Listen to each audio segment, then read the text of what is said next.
कि मन, वीर और प्राण तीनों का एक कनेक्शन है, एक ही कनेक्शन है।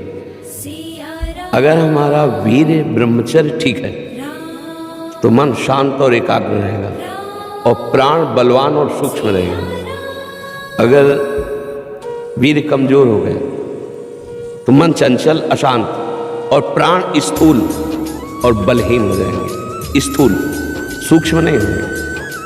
अब हमको मेन पॉइंट पर सुधार करना है, चाहे गृहस्थ हो चाहे गृहस्थ। गृहस्थ के लिए भी एक संयम से बर्ताव करने के लिए कहा गया है, और अगर जब तक ब्याह नहीं हुआ तब तक तो और संयम से रहना ही चाहिए।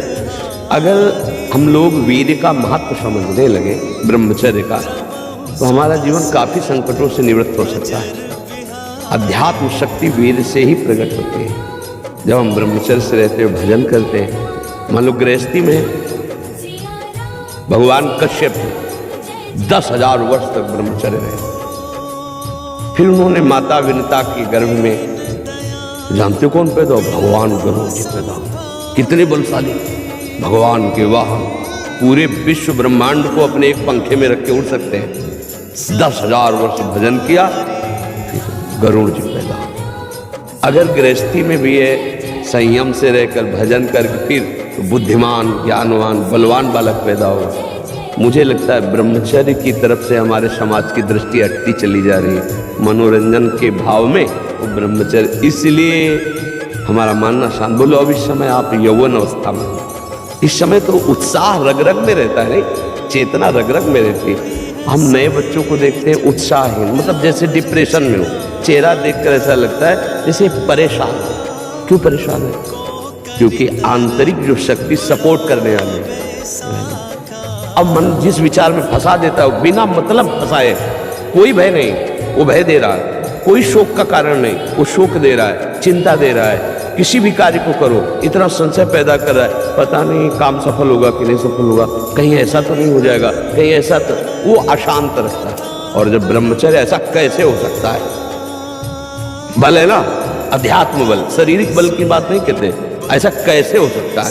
यदि एक बार ऐसा हुआ तो 1000 बार मैं प्रयास करूंगा और इस पर विजय। वो मतलब जिद्दी स्वभाव, एक निष्ठा, उसी से आती है, उसी से।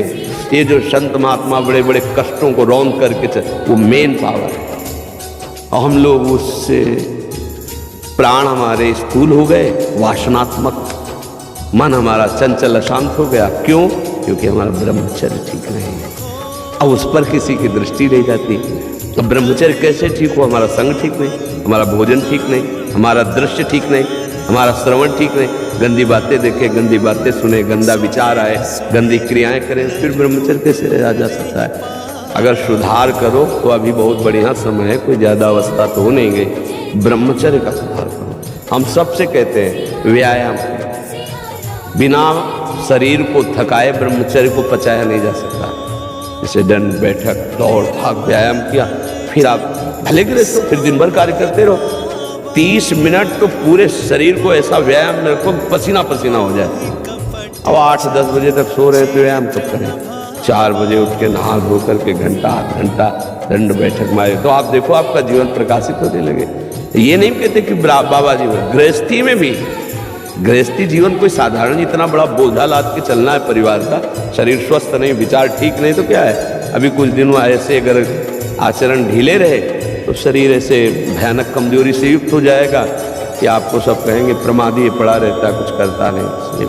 संभल जाओ। ब्रह्मचर्य ही परम तप है, ब्रह्मचर्य ही परम धन है, ब्रह्मचर्य परम एकाग्रता है। एकाग्रता ब्रह्मचर्य से आती है। आँख मूंदो या खुली रखो, अगर ब्रह्मचर्य ठीक, एक शीतलता, एक गंभीरता, और जिधर दृष्टि लगा उधर एकदम चिपक जाएगी जाके। जैसे भजन में, नाम में, या आप संसारिक कार्य में बहुत अच्छा कार्य